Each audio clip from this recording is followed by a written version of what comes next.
TFNN. Headline News Update.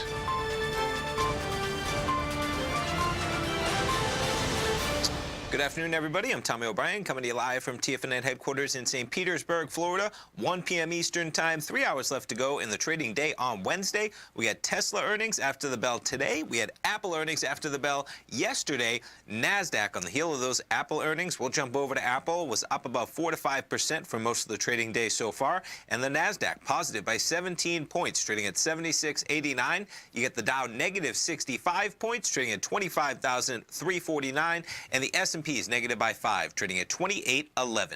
Start things off. Let's jump over to the Nadex platform, and we'll start it off on the Dow 30. So all of the indices, you're going to see quite a slide we've had from earlier in the day making those highs. Dow was up there at 24,456. We're now down about 100 points from that level, 120 points from that level. Lows 25,294, currently 25,320. NASDAQ 100 volatility as well was up there above 7,300 earlier in the session, currently trading 72.65.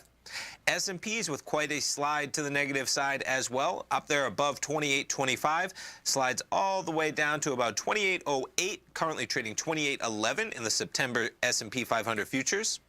Gold contract continuing to trade lower, was hovering around 12.32, earlier in the day, currently trading 12.26. Crude oil bouncing around in both directions. We had EIA numbers coming in at 10:30 a.m. You saw a build up, you saw an acceleration kind of in price up to that 10:30 number. And then talk about volatility. We trade to 68.40 to 67.40, and now back to touching 68, 67.87 in the price of crude. And Bitcoin 75.57 after being at 8,100 earlier in the week. So with that in line, let's jump over to some of those stocks making news today. Tesla down about 0.5%, trading at 296.35, having some volatility pretty much in line with what the market's been doing. Tesla, we get the earnings after the bell. A lot riding on those earnings. Tesla, of course, always in the press. We'll see what they have to say about their production and their profits. And then the big shiner today, how about Apple?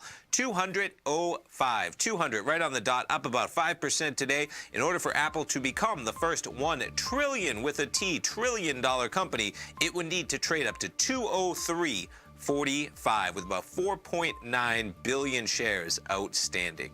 Pretty remarkable. Stay tuned. Steve Rhodes coming up right now with the Trader's Edge. Dave White at 2 o'clock. Tom O'Brien live from 3 till 5. He'll have those Tesla earnings after the bell as well. Have a great Wednesday, everybody.